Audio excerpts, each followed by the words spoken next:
Hai geng, alright geng, sempena birthday saya hari ni, saya nak share korang business journey saya yang saya dah run selama 10 tahun, which is IZ Electronics. Okay, jom. Masa aku kecil geng, tak adalah aku terus pandai elektronik tau. Okay, dan aku minat sangat bidang sukan, lagi-lagi taekwondo, dan aku minat sangat melukis, buat komik semua tu. Aku ingat aku ni budak seni tau. Sebab apa? Minat juga edit video, tetapi budak aliran sains and dapat SPM 3A 6B. Asalnya aku nak jadi seorang pelukis tau, ataupun seorang atlet, tetapi waktu tu mama pesan cuba pilih bidang profesional. Jadi aku ambil lah electronics engineering ni, sebab mama pun pilih bidang ni. Ambil kos EE, which is Diploma in Electrical and Electronics Engineering di UiTM Dungun. Alhamdulillah, untuk 3 semester turut-turut saya dapat dekan dan dapat tawaran fast track degree, which is saya lompat daripada diploma terus ke degree. Waktu ni saya ambil degree in Electronics Engineering di UiTM Shah Alam. At the same time, I'm presenting UiTM as a taekwondo athlete, masuk beberapa pertandingan, contohnya Karisma, Sukip. At the same time, I managed to get Dean's List for 8 consecutive semesters. Kadang-kadang tu tertidur dalam kelas sebab pagi dah masuk kuliah, malam taekwondo. Jadi kita decided to take a break dari taekwondo to focus more on my FYP.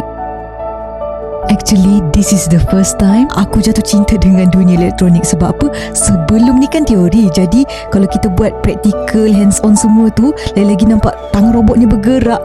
Satu nikmat yang aku tak boleh nak cakap. Alhamdulillah, FYP saya menang nombor 1 dalam pertandingan inovasi. Selepas tamat degree, aku teruskan minat aku, which is electronics, dan ini adalah Instagram IZ pada tahun 2016. Mula dengan modal RM200 untuk beli soldering iron dan peralatan yang lain. Semuanya bermula daripada rumah, daripada bilik aku sendiri.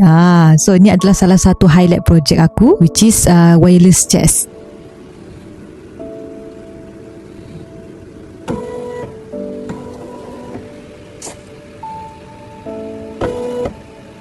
Dulu jumpa klien di mana-mana restoran tapi alhamdulillah setelah beberapa bulan berjaya sewa satu tapak. Ni mama tolong set up kedai sekali. Ini adalah permulaan kedai IZ Electronics.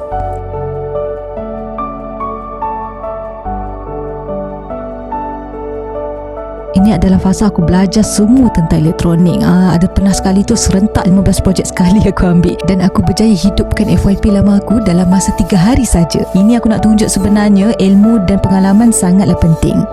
Kawan dan adik-beradik turut support bisnes aku, dan adik perempuan aku seorang ni communication skill dia on top betul.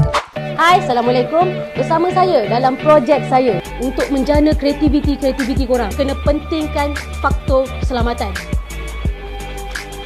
Ini Google. Sementara kakak